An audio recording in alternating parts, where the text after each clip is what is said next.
Okay, let's get started. Welcome and thank you all for joining us for Elders Climate Action's monthly national call. I'm Frances Stewart, the chair of ECA's Education Committee and host of tonight's call. For those of you who are new to Elders Climate Action, we are grandparents, great uncles, and great aunts, and everyday folks who are determined to do all we can to leave a livable planet for future generations and all life. Our programs, communications, and chapters are focused on engaging elders in building the political will needed to solve the climate crisis. At ECA, we are elder-centered and volunteer-driven, seeking to inform, inspire, and engage older generations to take action on the climate crisis at the local, state, and federal levels. We are always looking for more volunteers to join our national leadership committees, including the education team who brought you tonight's programming. Reach out if you'd like to learn more. We'll drop links in the chat. Tonight, we are excited and a little relieved to have Tamara Staton here to talk with us about how to navigate climate and election anxiety, both very important topics for many of us at this moment. But first, let me tell you a bit about the call. This is going to be an hour and 15-minute session. Tamara will present, followed by a Q&A. So please feel free to add questions for her in the chat box. We'll follow the national call with a quick 15-minute action party beginning at 8 p.m. Eastern Time with our partners at the Climate Action Now app. We hope you will stay on for the action party and help us reach a goal of 5,000 actions for our 2024 action parties. This is the last national call of the year. We have them late in the month. That doesn't work well around Thanksgiving and Christmas. There may be some special events, though, so stay tuned for those. Now to tell you about Tamara. Tamara Staton co-founded her local Citizens Climate Lobby, CCL chapter in Portland, Oregon in 2012 and stepped up as regional director for the Greater Pacific Northwest a few years later, supporting leaders and expansion efforts in Oregon, Washington, Idaho, Alaska, Hawaii, and 3 Pacific Island territories. In March 2020, she accepted a new position as CCL's Education and Resilience Coordinator, excited at the opportunity to integrate more joy into the climate movement and support advocates in building resilience and effective pathways to positive global change.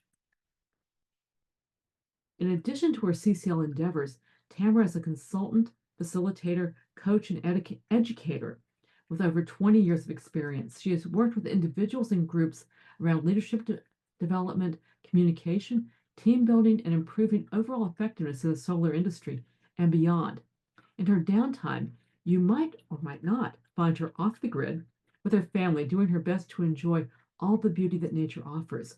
I'm particularly excited to have Tamara here tonight because HCCL chapter was asked to find people to be resilience coordinators within the chapter and do training with Tamara. I had the opportunity to do that, and I'm very happy for you all to get a taste of what I experienced working with her. So Tamara, please take it away. Awesome. Thank you so much. It's great to be with you here this evening. Let's see, you're seeing my screen. Jen, you're seeing my slides. Okay, awesome. So thank you so much, Frances and Elders Climate Action, and for all of you for being here. I know that there are a lot of places that you could be and a lot of things you could be doing right now, and instead you're right here. So I appreciate your time and your interest, and I'm excited to be with you and to dive into this idea of climate and an election anxiety together. So a bit about me is, well, first of all, let me just say this. It's often said that the flip side of grief is love. And I love deep rock lined basalt canyons like the one that you're looking at in Central Oregon on the screen. And I love sitting around a fire in the middle of the high desert sage, finding Orion in the dark night sky. And I also love oak trees. And it is this love of wilderness and nature that drives my work on climate change. And while I don't currently get to lead trips and bring people into the wilderness anymore, other than my family and friends, I do get to do the next best thing, which is to work with volunteers committed to preserving this natural beauty that means so much to so many of us. I learned about the Citizens Climate Lobby in 2012, and I dove in quickly, eager to start a local chapter in Portland, Oregon, where I still live. And 12 years later, I am honored to be a member of the CCL staff in a couple of roles, In my education role, I get to train volunteer advocates how their voice and their actions can create positive change.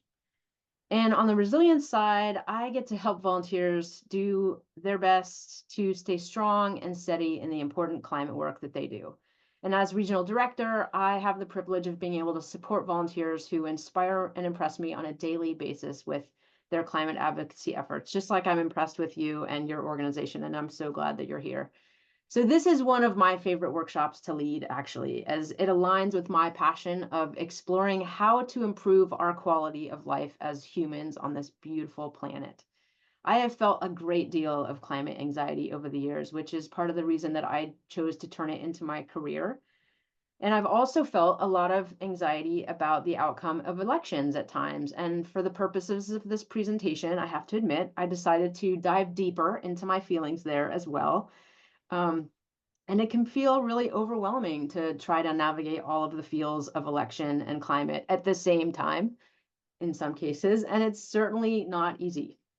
But that's what we're going to explore together today. This workshop allows me to share some of my experience of navigating and overcoming climate and election anxiety at times in hopes of helping you to do the same.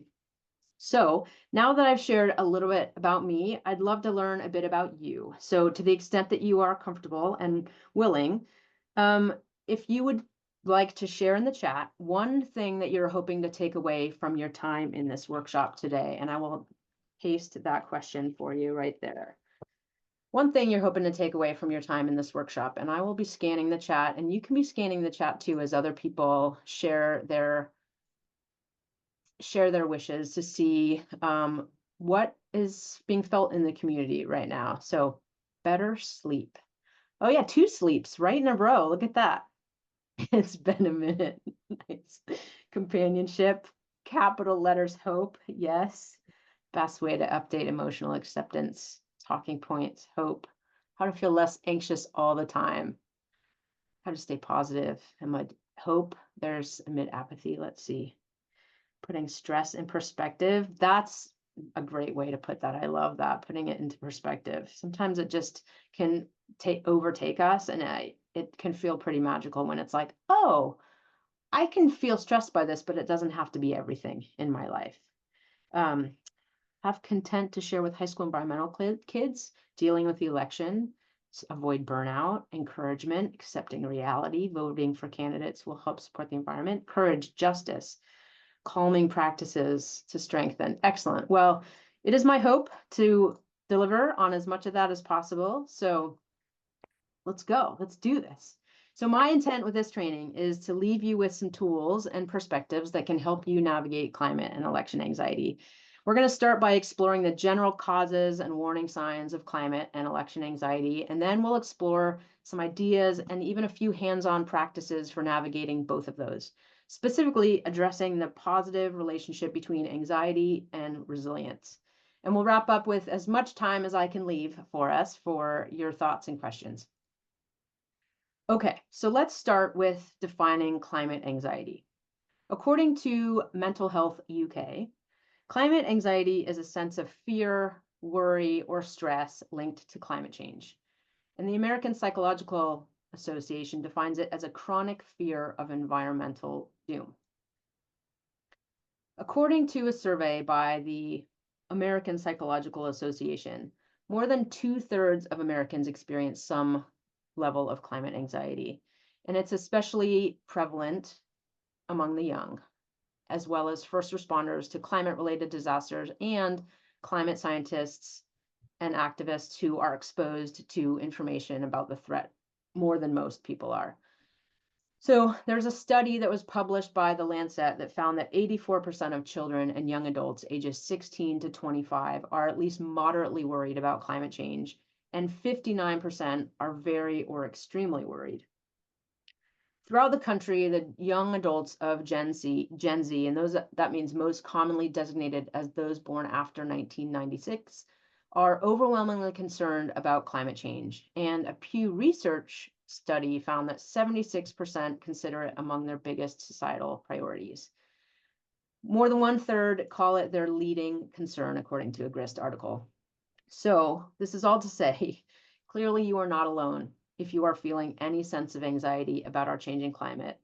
And it also can be helpful to know that feeling like you're not alone is one way to address anxiety. So there's our little tip number one.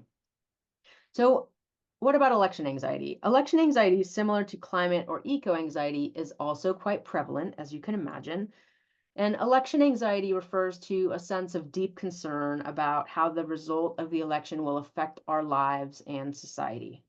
And while it's not an official diagnosis, election stress disorder was coined by psychologist Stephen Stosny to describe the intense symptoms of stress and conflict that he witnessed being experienced by patients in his couples therapy practice.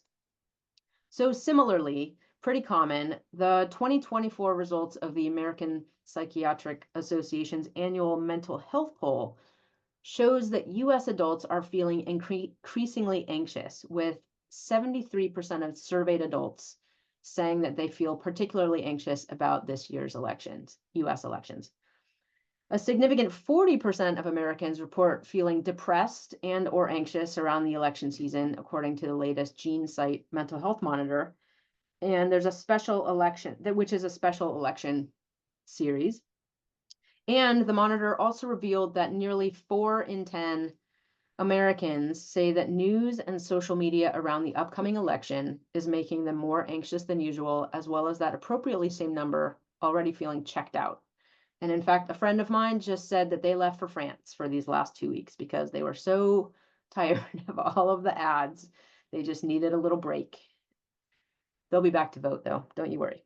So there are a number of aspects of the work that we do to address climate change and the thoughts and interactions that we have in regards to elections that can make us more vulnerable to increased anxiety. So let's take a look at first at some of the common causes of climate anxiety. So we might feel climate anxiety because we as a group, many of us who are working on this topic, have this awareness of the complexity and the global nature of climate change. It's big. It's really big, and we know that. We also have a deep sense of urgency and overwhelmed by the issue itself. Even just that causes us to be unable to relax overall and in general. We also carry a burden of knowledge that humanity needs to take action, and there are big consequences if we don't, and we know what those are, at least in some form or fashion. We also have an unrelenting commitment to make a difference and are aware of the slow pace of progress that we tend to see, partly based in what they call negativity bias, meaning that our brains have a tendency to notice the negative around us, which is a good thing in most cases. And we also have this tendency to, or at least some of us, be working against what feels like a lot of resistance, against those who seem to be more motivated by issues and values that keep us from being able to implement big, effective solutions. So if we consider the common causes of election anxiety, there's naturally a sense of anticipation and uncertainty about what's going to happen and what is this going to mean for our future. We, as humans with very effective brains, are really good at imagining worst case scenarios. And we live in a culture where there's constant media coverage and alerts. There's never a time when you can't hear what's happening around the world. Debates are happening in homes, in families. There's disagreement with family and loved ones. And there's just this vitriol and pervasive negativity that happens. And I will say that all of the sources for my presentation this evening are in the speaker's notes, and I will share the link to those at the end. So it can be tempting for many of us as committed climate advocates and people committed to a positive future to push harder and ignore signs of anxiety because there simply isn't time or opportunity to take a break or give up, right? And we don't see other people working fast or hard enough, so we better do it ourselves. But here's the deal. Awareness is often our first step to making big, positive, and productive changes in our lives, in our work. And stress can help us remember to pay attention to what's happening in the world so that we can act in ways that are consistent with our beliefs and our values.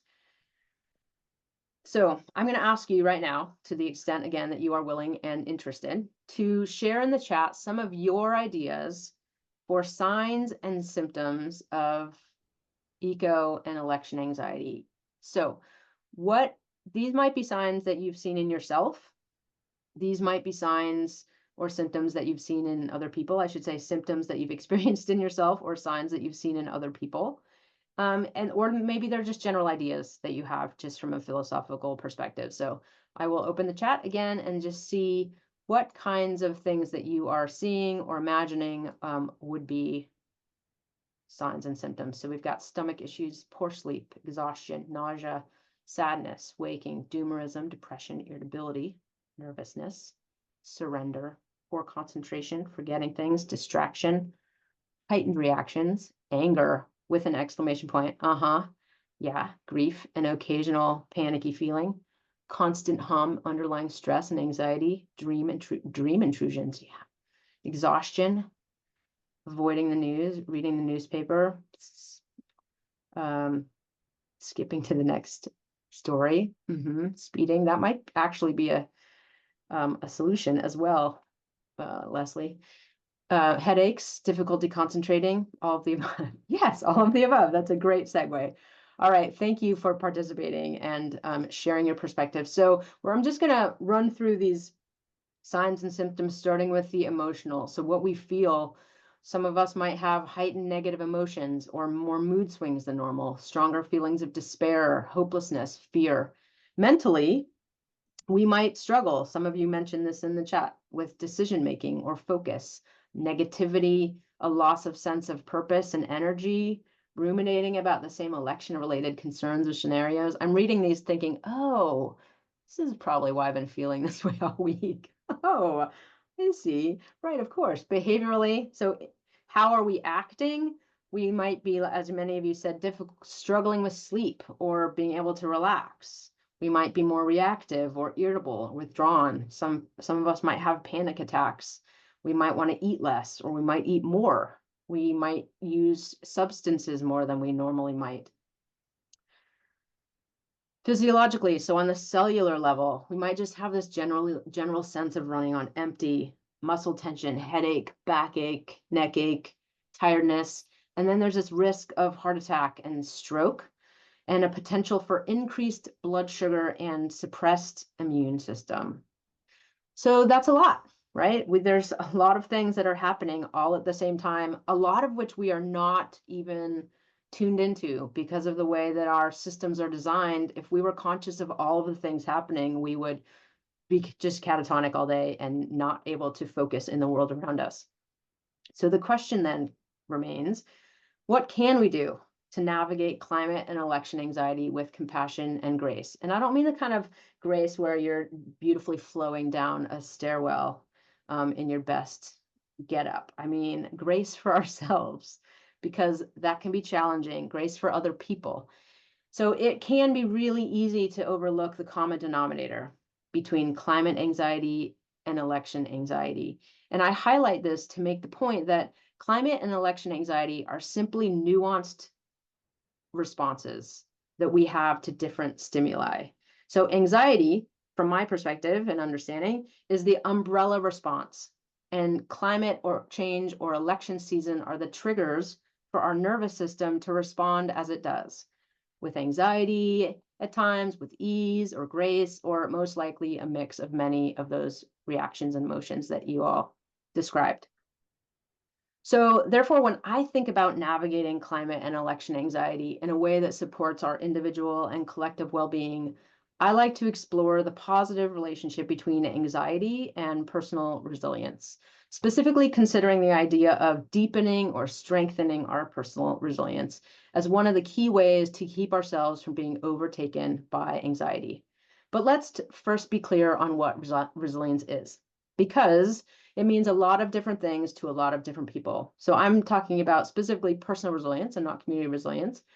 And at Citizens Climate Lobby, we have a working definition of resilience, which we crafted from a multitude of sources. And it reflects the aspects of resilience that feel most important to us as committed climate advocates and people committed to a livable world. So as you see on the screen, Resilience helps us stay the course through the highs and the lows and bounce forward from challenges.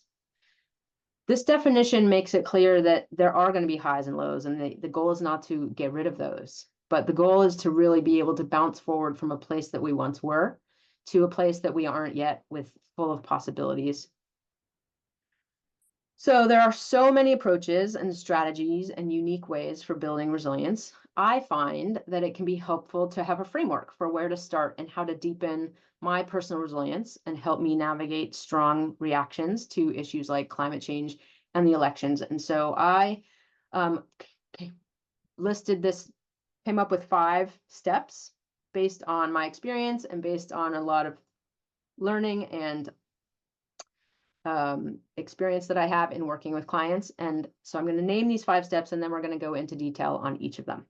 So the first step is to notice, then to accept. So notice your feelings, your experiences, and how those are impacting you. The second step is to accept those feelings and experiences of yourself as well as others, and accept that what is at the current moment. The third step is to seek help and community, recognizing that we are communal beings and we can't do it all alone. The fourth step is to practice. That's the best way to form a habit and to instigate change in our world. And the fifth step is to rest and then repeat these steps again and again.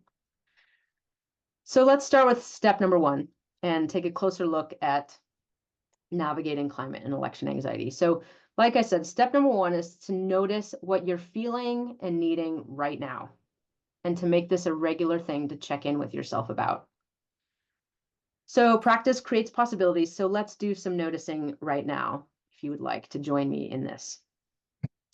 Consider for yourself 2 to 3 words or phrases that reflect your feelings or your current state of when you think about climate change or the election.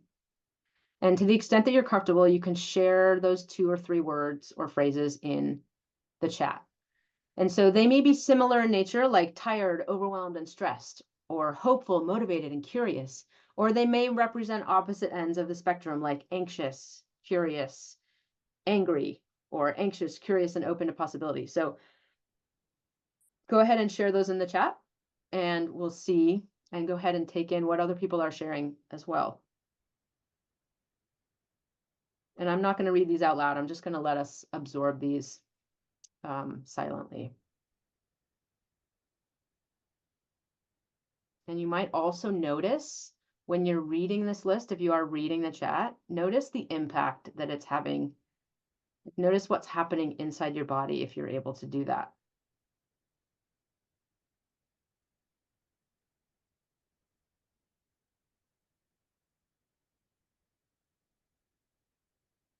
Okay. Thank you for sharing that. Sometimes I think that it can be hard to notice what we're feeling and experiencing because it can be uncomfortable. And as humans, we often want to push discomfort away for a lot of reasons, a lot of good reasons. But noticing is, from my experience and from all of the research that I've done, a very, very important step. And it's a very challenging one. So a follow-up question to consider: which of these reactions, and this can be a question that you can share this in the chat if you would like, or you can just think about it for yourself. Which of these reactions that you have had or that you've shared in the chat feels the strongest? Is it the anger that you shared? Is it the hollowness? Is it the fear? Is it the persistence? I see fear, fear, and fear. So I'm guessing that for that person, that's probably fear is the strongest. But I just wanted to ask this because that is likely the one that needs the most attention from you. And it's actually the one that needs the most love from you, honestly. But we will move on to step number 2 at this point. This is my puppy, Mika. And she represents the second step, which is accepting. And so the second step for deepening resilience involves accepting that what you need is what you need, and that circumstances are as they are, at least for now.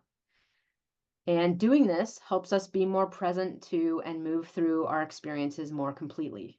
And this makes it easier in those circumstances when we'd like to make space for different feelings or needs. So, for example, you might feel afraid or anxious or angry or resentful and maybe sad or maybe sad. Really sad that your hopes and dreams might feel so far from reality at this point in time. And it might feel uncomfortable to experience these feelings, and you might be inclined to push them away, distract yourself with watching a show or eating some ice cream. That's a totally normal way to manage your emotions, and most of us do that. Just pick your distraction or coping mechanism and fill in the blank and choose how much you're going to do that. But the real power comes when we're willing to sit with the discomfort, even just for a few minutes, a few moments, even. One teacher that I've been studying under talks about short times, many times, short times, many times. And I'm going to talk about that in just a minute. But allowing that discomfort to be there, allowing the angry. I went on a run the other day and I was so angry about something. I just started shouting. Nobody was around, so I didn't look like a super crazy runner, but I just shouted while I was in the middle of my run and it felt really good. And then I started crying and I ran and I cried and I screamed and then I felt better for a bit. So just allowing those tears to flow or to hit your pillow with a bat or to shout obscenities in the middle of nowhere, just honoring yours and others' pain is a really valuable way to move through it. So right now, who we are and how we respond to our environment is simply the way that we do it. Accepting our response doesn't mean that we have to like it. Accepting, it's just realizing that our responses and our feelings and our thoughts are what is happening right now. It simply acknowledges the current reality, and that acknowledgement is really the first step, or in this case, the second step to changing that reality if we want to. There's some research led by Hedy Kober at Yale that shows that our inner stance of accepting, so when we can take on this position of, okay, I accept that this is how I am right now, and this is how I feel, and this is how the world is right now, it lessens our the reactivity in our amygdala, which is the interior part of our brain, the part of our brain that actually looks for fear and danger. And this makes it easier to tune into upsetting emotions without having them drive what we think or do. Somebody in the chat earlier said, it would just be nice not to be overtaken. And that's exactly it. This acceptance will allow your amygdala to just calm down.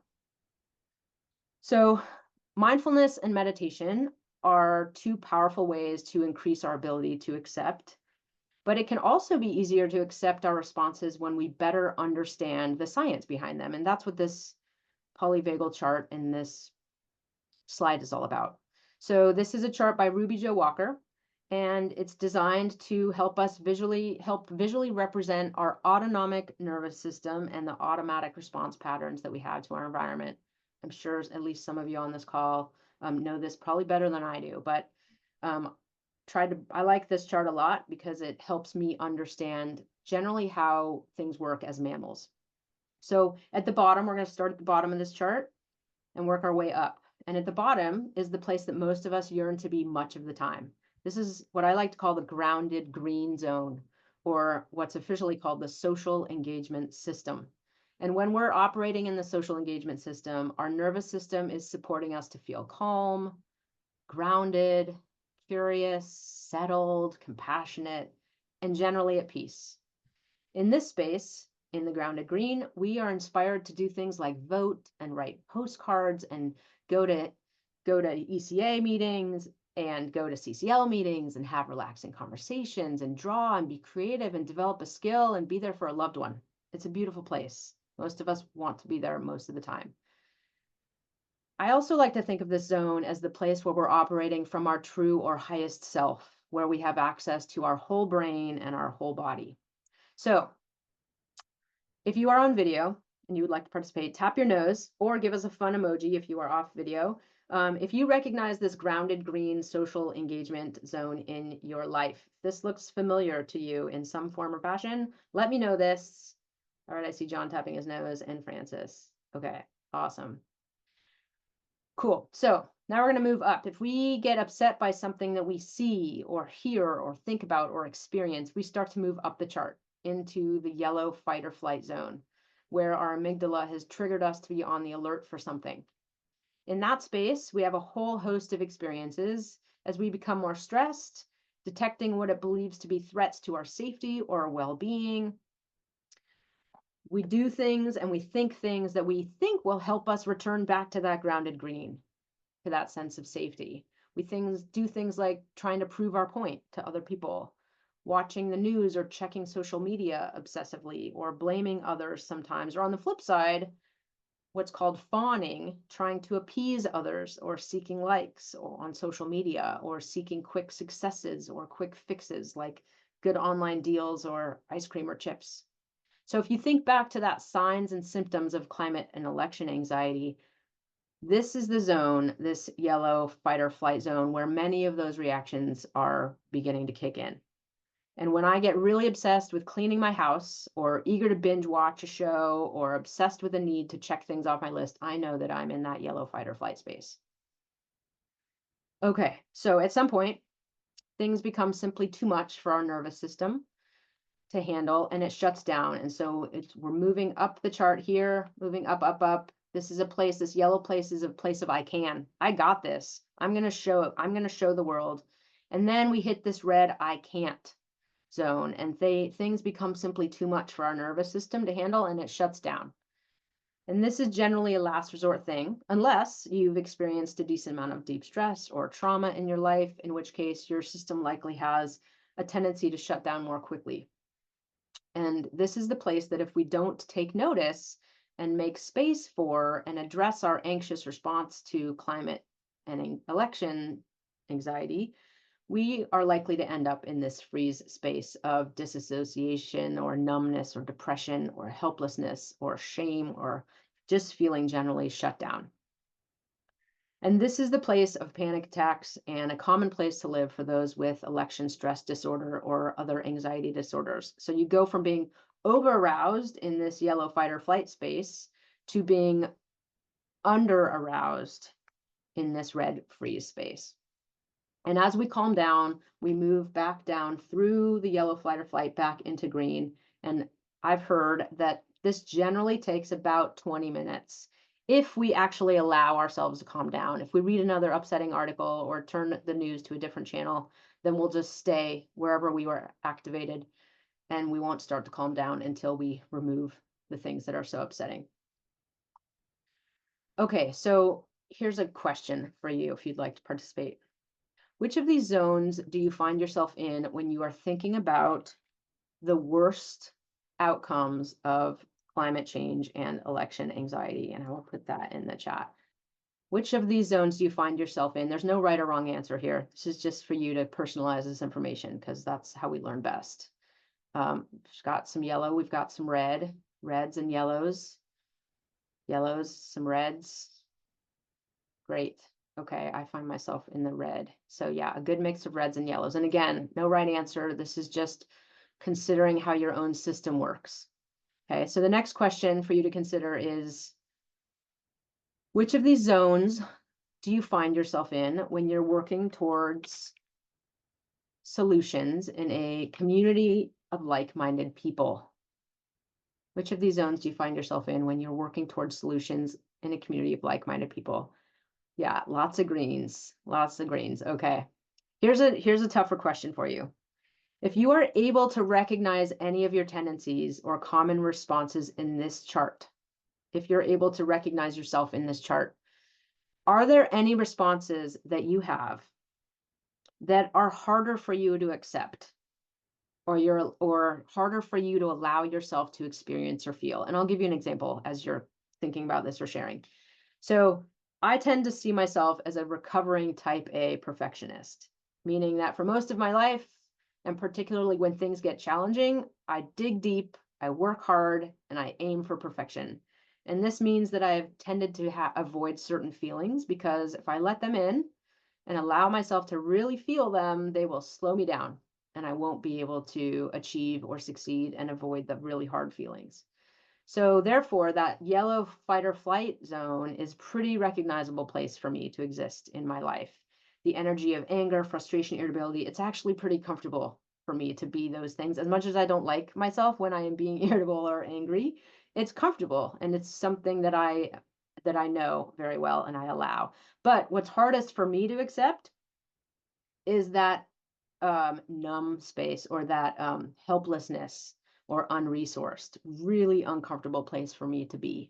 So it can be helpful for us to recognize like, what am I really avoiding? What do I not allow myself to feel? Because that actually is a place where there's going to be an opportunity for us to grow, is when we can really begin to allow and tap into those spaces that feel the most challenging for us. So kudos to you if you are willing and able to just begin to consider that for yourself. And I'm seeing some responses in the chat. So, and again, never any obligation to share in the chat, just an opportunity to consider your perspective. All right. So, third step for building personal resilience is seeking support and community. So, we are communal beings and our brains are actually wired to connect with other people, despite the messages that we get from some of our parents or our cultures, or maybe our children, that we're supposed to be able to be independent and tackle things on our own.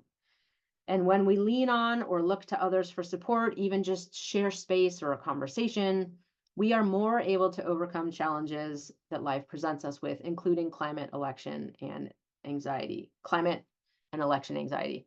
Apologies. So seeking support and community can take a number of different forms in the climate and election space. These are just a few examples. So you might take time to talk with people individually about the news that you read, about specifically about what you learned or concerns that you have or ideas that you want to try. And this might happen randomly through phone calls or online forums or in-person gatherings that happen to be in your life, like barbecues or potlucks or staff meetings. Another idea is that you might choose to join a group of people who are working on an issue that is important to you in a way that aligns with the aspects that interest you, hence being on this call or being in a CCL meeting. So that might be an interest that you have in climate or animals or water or legislation or garbage or environmental justice, et cetera, voting rights. So Elders Climate Action and Citizens Climate Lobby chapter meetings are two fantastic examples of this. And then a third example that I might share is that you might choose to find someone whom you trust, with whom you can talk about feelings. And this might be a close friend or a family member or a colleague or a neighbor. You might also find that it would feel helpful to have the trusting ear of a therapist or of a counselor, or we have something in CCL that we call the circles of personal resilience.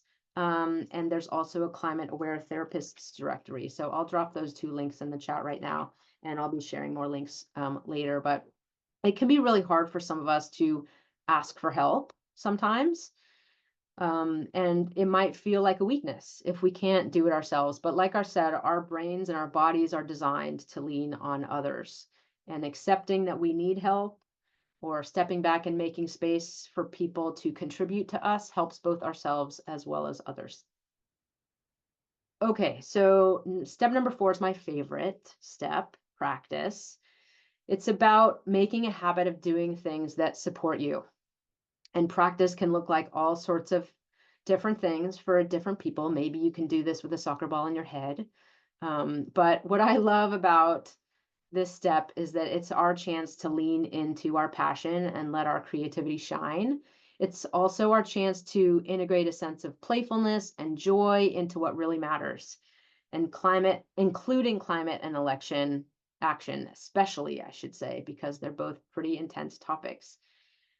Practice is also a fantastic way to get out of our head and into our body, which is often the thing that can help those of us that tend to be stuck in our heads and reactive to the emotions that many of those thoughts engender in us. And I use the word practice for a few reasons. First of all, the idea of practice conveys the idea that we don't have to get it right. We are learning how to do it, take action, make mistakes, and learn. And the idea of practice also conveys this idea of action and regularity. And that's the key here. Practice meeting your needs with intention regularly.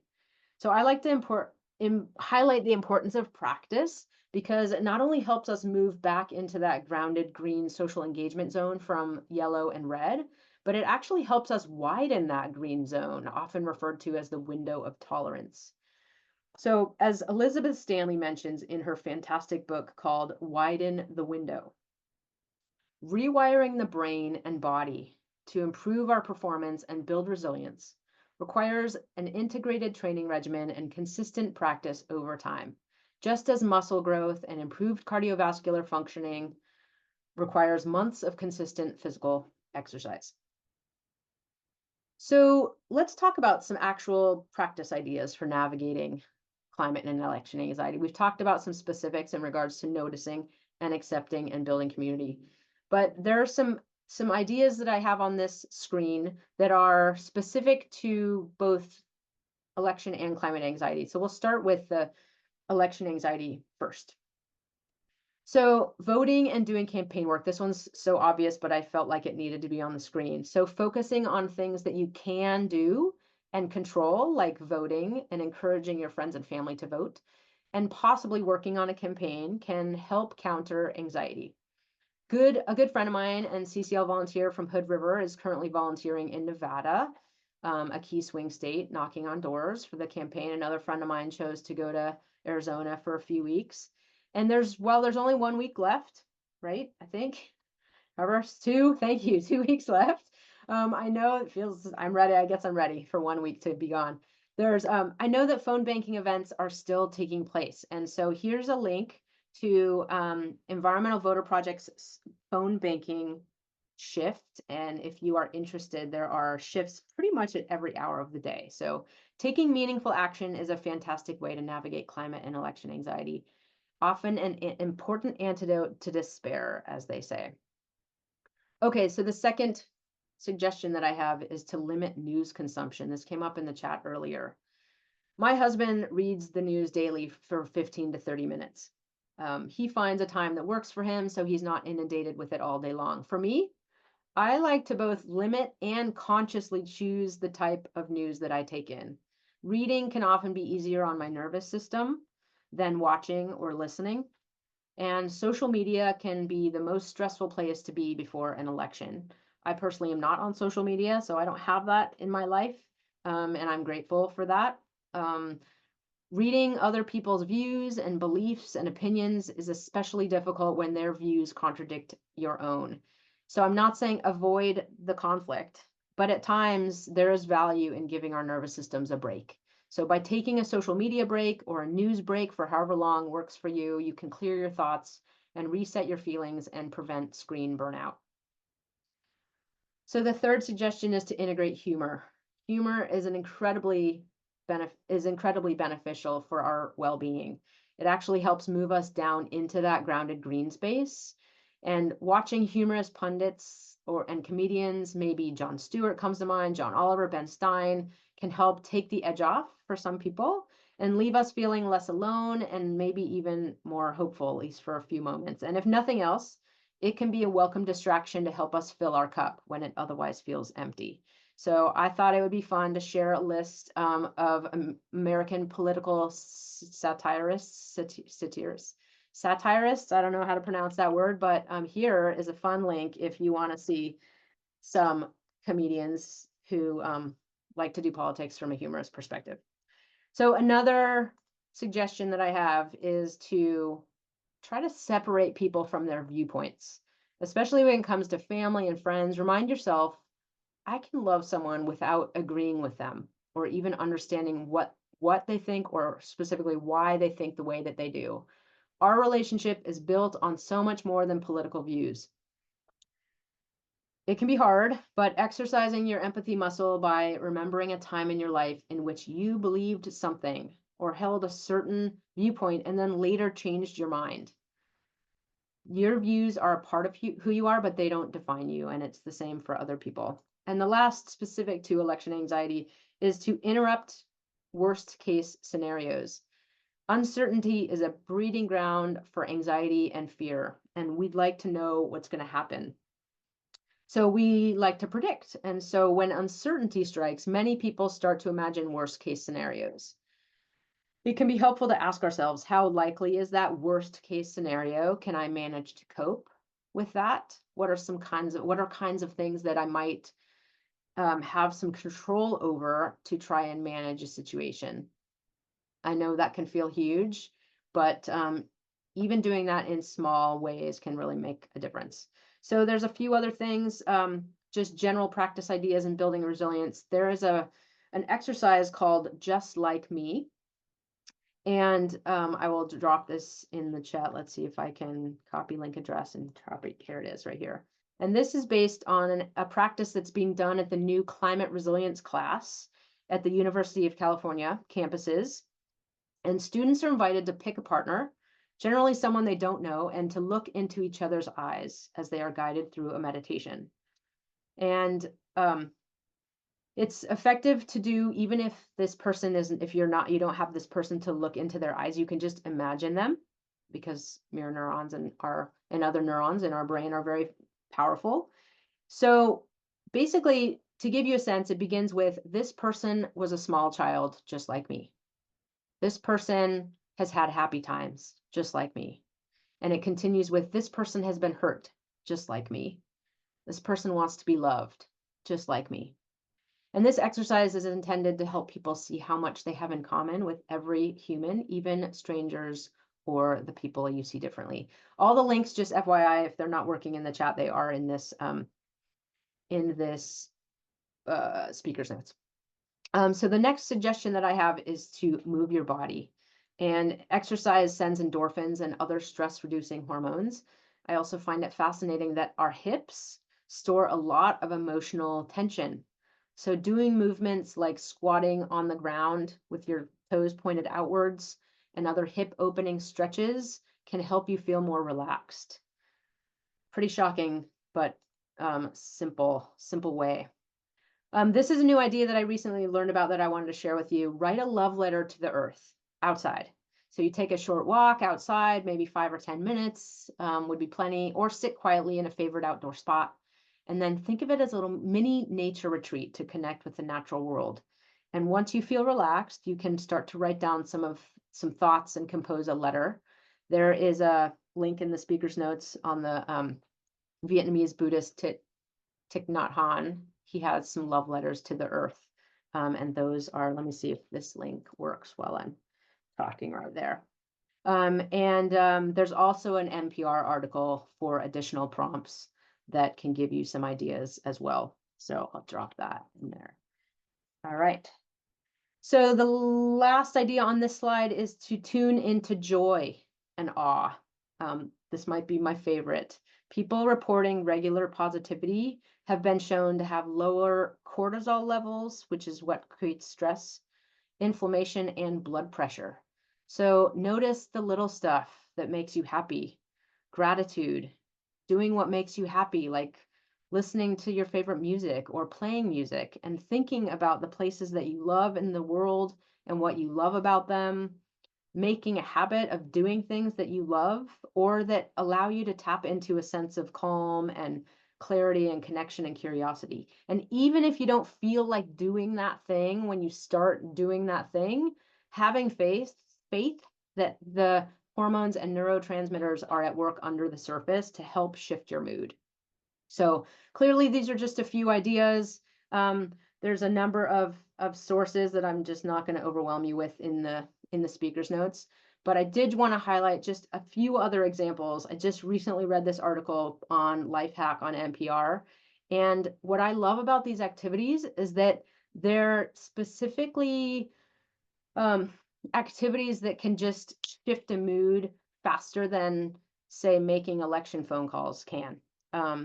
So there's just some simple ideas that don't take very long. Watching cute animal videos sort of goes without saying, like watching puppies and kittens online, like who doesn't love that? And there's a reason. So even just a few minutes can help relieve your stress. If you're feeling lonely, you can take a walk down memory lane, look at photos, listen to throwback songs, read your favorite books from childhood, look at pictures, etc. If you're feeling this need to relax, I don't know how many of you on this call know about ASMR. but there's this thing called autonomous sensory meridian response. It's like pleasurable chills. Just out of curiosity, those of you who are on screen right now, like raise your hand if you've heard of this, because I asked this intern of mine the other day and he knew about it. I'm like, whoa, I've never heard of this. So anyway, if you just type in ASMR on YouTube, you get so many videos, but even just listening to 3 minutes of ASMR lowered people's heart rates by more than 3 beats per minute, just for 3 minutes. So here is a link to that as well. And oh, you know what? And here's an example video that I thought was actually pretty awesome because it doesn't have any voice in it, which I appreciated. The fourth idea is if you're feeling sluggish, to just go on a walk. Even just 5 minutes every half hour, even if it's just around your house, the fresh air is really, really helpful, can definitely help you feel better and more energized. And there's a lot of research on this. And if you're feeling hopeless, making some art. Making art activates the reward pathway in the brain, and this creates a pleasurable experience that can lower stress and anxiety. And the last one is a little chilling. If you're feeling stagnant, if you can take a cold plunge, dipping yourself in a cold shower or bath or a body of water that's like 50 to 60 degrees Fahrenheit, just for 30 seconds, or even just taking a cool shower, it activates this cold shock response. And then it causes your body to release endorphins, which is the same that happens when you go running. So cold shower or a run, I don't know, one of them is, maybe they're both similarly challenging, but Leslie, I see your hand. It's time, huh? Frances has her hand up. I just wanted. Francis. Yes. You're muted. Go ahead. I forgot to take it down for the ASMR. Okay, awesome. Thank you. Perfect. So naturally, these are just a few of the few ideas. I also just wanted to highlight that Frances, who had her hand up, perfect timing, Frances, she did this really great presentation on a very similar topic, coping with climate and election anxiety.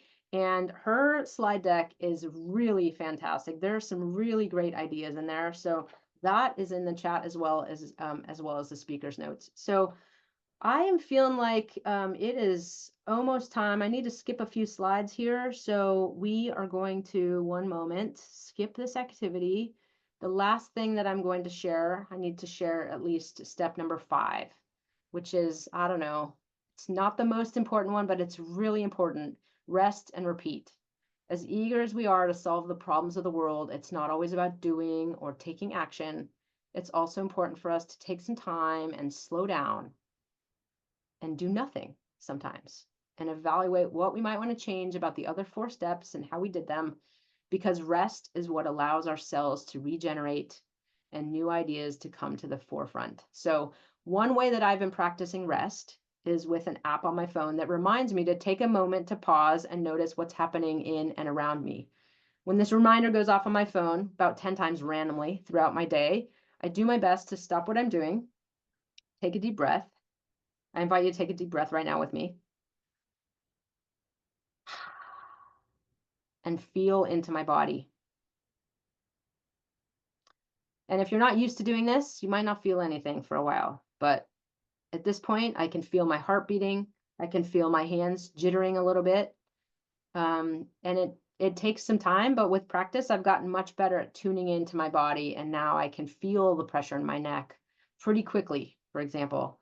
So I might listen to sounds around me, but taking the opportunity to just rest, short times, many times, there's really some powerful things that happen when we allow our bodies to rest. So at this point, what I'm going to do is I'm going to go ahead and wrap up because I want to save at least some time. Let me just share briefly some opportunities for some resources. Again, all of these are in the chat, but we have a resilience hub in CCL, which is a one-stop spot for many things resilience within CCL, including short resilience related videos. And all of these, this is a public page, by the way, so no need to be a CCL member.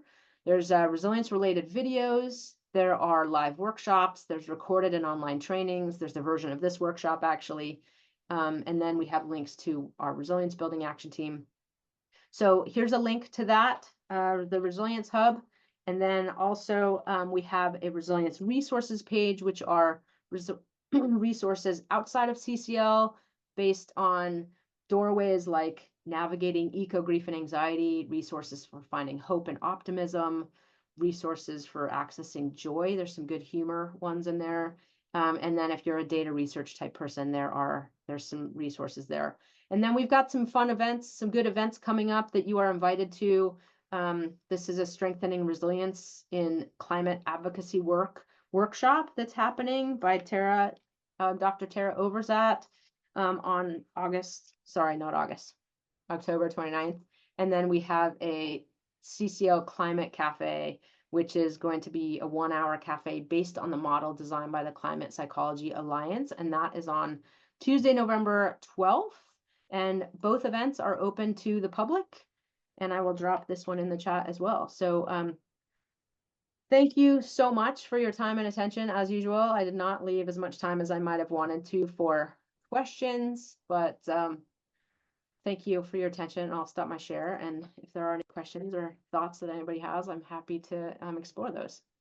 No, thank you so much for that, Tamara. And I wish we had more time because I'm sure there are many more things we could talk about and lots of possible questions. And we may be able to do some of that during the action party. But we have a couple of minutes before we start with that. If you would like to ask a question, if you would please use the raise hand function. If you look at the bottom of your screen on Zoom, you'll see something that says raise hand.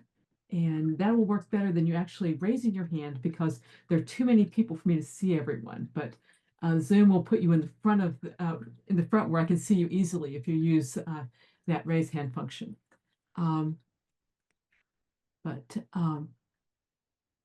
Okay. So any questions or people have too much to think about to be able to formulate a good question yet? If anybody is formulating a question, I will mention, I didn't go over this on the slide, but the second to last slide before this one actually talks about resources for those who may be needing more than just this or other workshops can provide you. Sometimes we realize in thinking about this that we want some professional support or some help. And so there are links and resources to the Climate Aware Therapist directory, as well as to the hotline for those people who may be feeling dire negativity around either of these topics. So just be aware that that is in the, oh, and I will share the link to this slide deck as well. And, tomorrow or the next day, you're going to be getting a copy of the recording and a copy of all the slides. So if there was anything you wanted off one of the slides or from the recording that you didn't manage to catch, don't worry, you're going to be getting it soon. And I see the request to put up that last slide, which I can do. Here's the link to the slide deck for those of you who want it sooner than your email. And the last slide was, let me just share that if I can put that up real quick for that request. There is that, and I will make that big there. There we go. Okay. All right, is that the slide that you wanted? Oh, Qigong. I've been doing Qigong lately too. It's really powerful. Actually, I was going to add that to my presentation and I forgot. Thank you for adding that into the chat, Julia. Perfect. Yeah, excellent. Well, there's so much more we could talk about, but we do need to move on to our 15-minute action party. Tamara, if you have time to stay with us, we can do some Q&A if people want during that. But now I'm going to turn things over to Liz to get the action party started. Thanks so much, Frances. And so great to hear just even the end of this presentation from you, Tamara. Just sounds so hopeful and inspiring. So thanks for all the positive energy that you're bringing to the world with this type of work.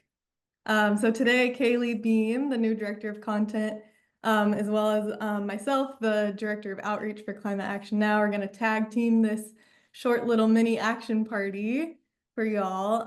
So Kaylee, if you don't mind starting the goal screen tracker share. up, and we're gonna put up we're trying something new. Last ECA action party of the year, gonna add some music, but at a low background level. If it's too loud, just let me know and I will turn it down. Awesome. So for those of you who have been to one of these mini action parties before, you know the drill, and just go ahead and scan that QR code if you're new to doing one of these mini action parties with us, the way that this works is you can just get out your phone. If you're not familiar with how to scan a QR code, the way that works is you go into your phone settings, you'll hover over this funky QR code shape. You'll most likely have a yellow bubble pop up, which you'll then be able to click, and that will automatically take you to the link that this is leading to. If you're a new user to Climate Action Now, you'll be prompted to set up an account. That will include an option in your portfolio to create a little personalized message that will be added to all of your messages that go out to folks sharing your incentives and why you care about the climate crisis. And we've got a number of different actions that we've curated for y'all today in this specially made carousel just for this event. I just started hearing the music come in. Is it good? Should I turn it up a little bit, or is the volume good? That sounds pretty good to me. Does that sound good to other folks? I'm getting a nod from Jen. Nice. Okay, good. We'll keep it at this level then. Good stuff. All right, so we've got lots of good stuff mixed into this action party today. We didn't have a ton of actions focused just on the topic today, which is a wonderful topic. So what we've done here is we've just grabbed lots of our evergreen actions, anything that felt even remotely hopeful for taking direct action on climate. So first up, we've got tell your members of Congress to join the UN's biodiversity protocols. Got to make sure to protect nature. That's such a big source of joy and love, as we were hearing about from Tamara. And I'll be dropping some links in the chat, just if you prefer to take actions via the Climate Action Now website instead of through the app. So we have a few actions organized that way, so I will drop them in the chat, but you won't earn trees, unfortunately. Thanks so much, Kaylee. And as Kaylee was saying, we've got a few of those actions set up for you guys to use on the web form today. We're always super curious to get feedback. So if you're someone who decides to use those online forms today instead of using the app, if you're up for it, feel free to drop a message about that in the chat. Even just a little note saying, doing this online, super helpful feedback for our team to get a sense of if you're using those resources online as opposed to in the app.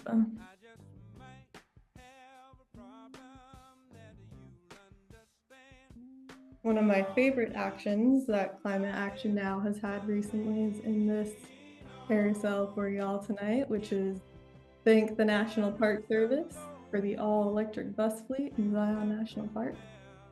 And that one came up in our social media feeds. That was one of our more highly engaged articles, and I think that's just a really fun piece of news that's uplifting and people like to hear about. I'd like to point out one action that really relates to this that people may see.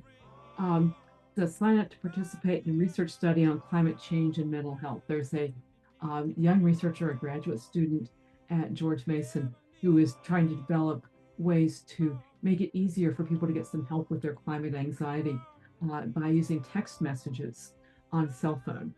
So she's doing this as part of her doctoral dissertation. And it's very easy to sign up. It took me less than 10 minutes. The total amount of time you'll spend in the study is probably going to be less than an hour. And you may end up feeling much calmer, but even if you don't, you will have really helped a young researcher get started in this important field. Reason I bring it up, other than the fact it's a good thing to do, is you need to sign up by October 25th at 5 p.m. Eastern Time. So this is a great time to do that if you're interested. Awesome. Thanks so much for the info on that, Francis. I feel like that's always super cool to get to support student research. And I know folks are always really grateful to have your input in a survey when you're going out into the big wide world. Trying to find anyone to answer a survey is always hard. So. Oh, I can grab the link for that action and I'll drop that in the chat. Though it will only, that's not a web form available one, so you'll have to get the app if you want to take that one, unfortunately. there's anybody who can't use the app who wants help in finding that action, let us know, and we can put that in the links that go out tomorrow.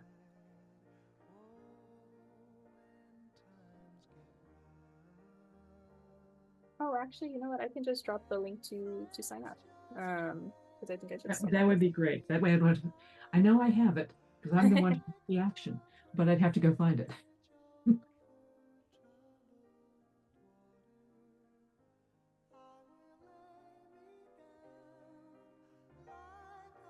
Another action in here I really like, we've got tell your state leaders to read about how solar power keeps beating expectations.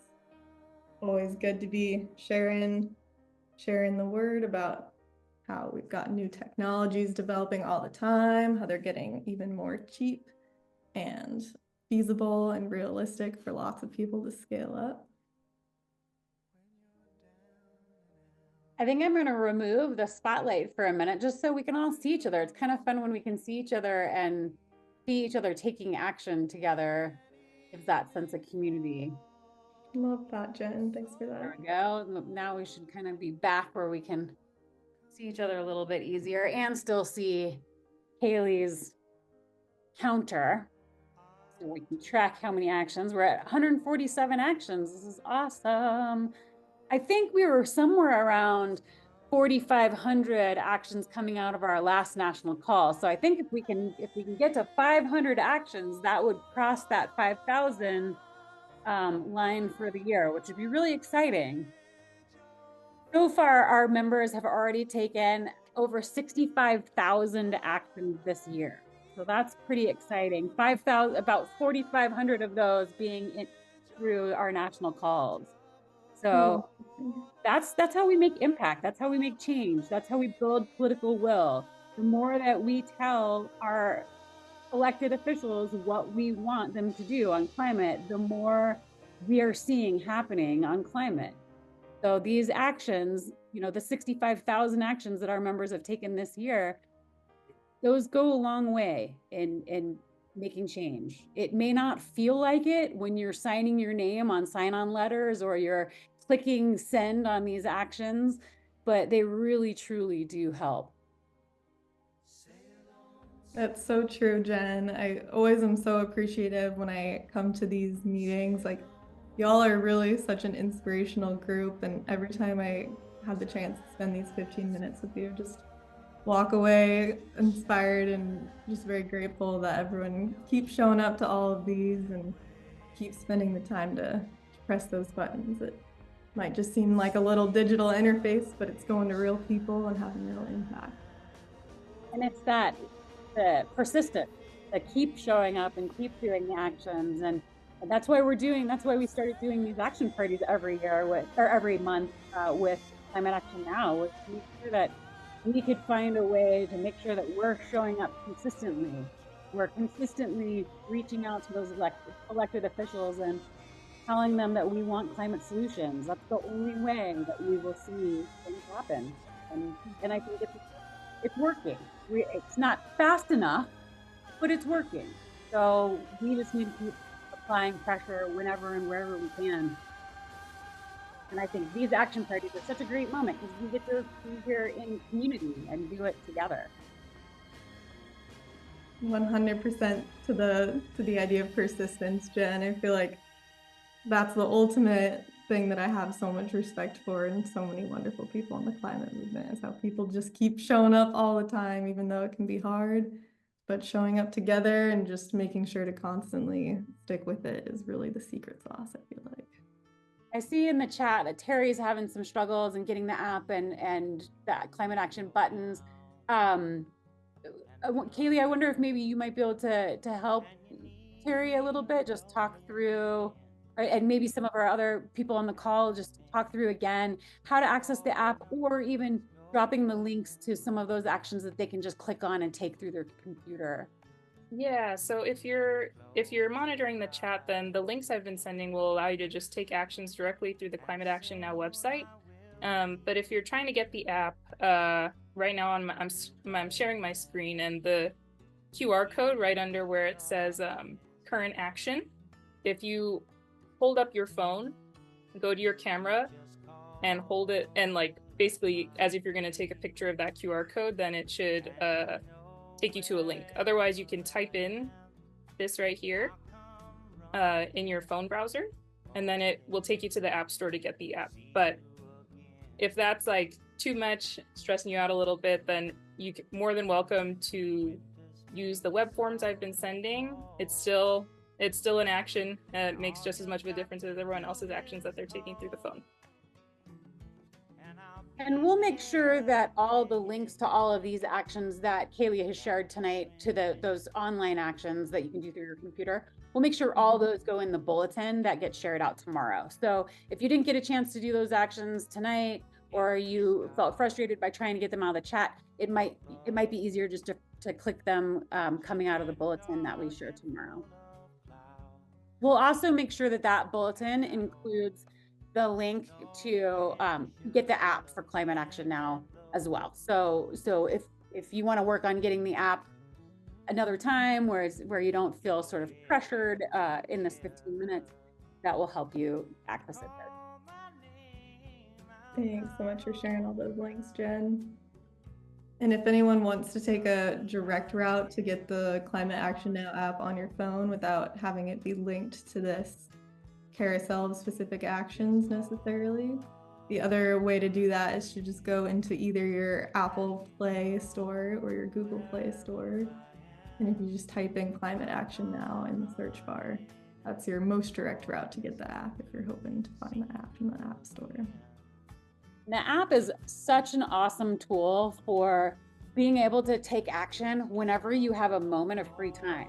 I know that we have Leslie Wharton, I know our chair of Elders Climate Action, takes action every morning while drinking her coffee. I know we have folks that anytime they're in a doctor's appointment, my mom spends a lot of time in doctor's appointments. She uses her Climate Action Now app while she's sitting waiting for those appointments. While you're on public transit or while you're waiting for the bus, it's a great time to just pull it out and take a few actions. Or, watching your favorite television show when it goes to commercial break, pull out your phone, take some actions and let those commercials pass you by and do something more productive with that time than watching all those political ads. Totally. Yeah, those are great Another way I suggestions. love the app is if I see something on social media or read an article that makes me feel a little down in the dumps about climate, I just try to rebalance that by getting the app out and sending a few actions. And I feel like that always makes me feel a little bit better. I think we are at the hour. We didn't quite make it to our 500 action goal, but I think we are very close to that 5,000 actions for our action parties this year. And we'll share those links tomorrow. We'll make sure you get the QR code, and please continue to take action on there. That will all go towards this action party total. Thank you all. Thank you all for joining. Thank you, Tamara. Thank you, Francis, for hosting, and Liz and Haley for joining us at the action party. Thanks so much, Jen. Thank you so much. Have a great evening, everybody. Thank you, everyone.